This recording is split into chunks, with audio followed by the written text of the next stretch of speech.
भूतिया छोले भटूरे की दुकान। एक गांव में अमित शाह नाम का एक व्यक्ति रहता था, जो कि बहुत ही बढ़िया छोले भटूरे बनाकर बेचा करता था। गांव में सिर्फ एक ही भटूरे की दुकान थी, इसलिए उसके 1 या 2 घंटे में ही सारे भटूरे बिक जाते थे। यहाँ तक कि उसको इतनी नौबत आती थी कि उसे भटूरे दोबारा बनाने पड़ते थे। एक दिन एक आदमी वहाँ भटूरे खाने आता है। साहब, मुझे 1 प्लेट भटूरे दे दो। हाँ, अभी देता हूँ। ये लो साहब। कितने रुपए? 10 रुपये हुए हैं। वो उसे पैसे देकर वहाँ से चला गया। ऐसे उसकी बहुत बिक्री हो रही थी।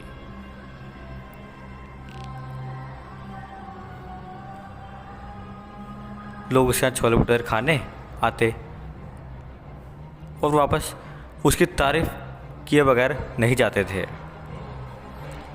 एक दिन सौरभ नाम का एक आदमी गांव में आता है। वो भी अमित शाह के बारे में सुनता है। मैं भी इस गांव में अपना नया धंधा खोलूँगा। वो अगले दिन समोसे की दुकान लगाता है, पर अमित शाह जैसे कोई भी पकवान वो नहीं बना पाता था। ग्राहक अमित शाह के पास ही छोले भटूरे खाने आते थे। सौरभ के पास कोई भी नहीं जाता था। इससे वह, अरे ये क्या हो रहा है, उस अमित के पास बहुत सारे लोग जा रहे हैं और मेरे पास एक भी ग्राहक नहीं आ रहा है। ऐसा चला तो मैं एक दिन बर्बाद हो जाऊंगा। इस अमित का कुछ ना कुछ करना पड़ेगा, ऐसा उसने सोचा। अगले दिन वो उसके पास गया और छोले भटूरे खाते खाते उसके साथ बात करने लगा। बात करते करते उसको सारी रेसिपी का पता चल गया, पर अमित उसके बारे में जानता था, इसलिए उसने सफ़ेद नमक की जगह काला नमक बता दिया। अगले दिन सौरभ ने वैसे भटूरे बनाए।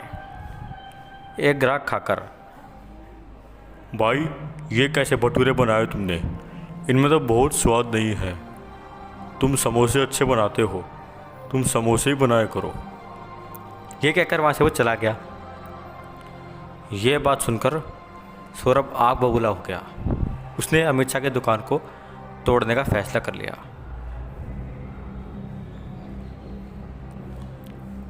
एक दिन वो वहाँ से जा रहा था तो उसे अमित शाह की दुकान दिखाई दी। उसने उसमें तोड़ फोड़ मचानी शुरू कर दी। अमित शाह का काम न चलने के कारण उसने अपनी दुकान में ही फांसी लगा ली। ये बात सुनकर उसके बीवी बच्चे बहुत दुखी हो गए, क्योंकि उनका सहारा चला गया था।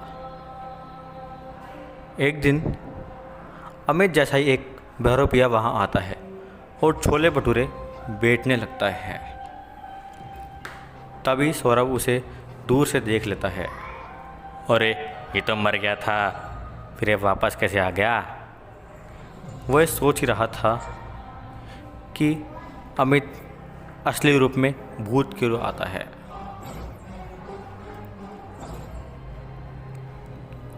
और उसे सारी सच्चाई का पता चल जाता है।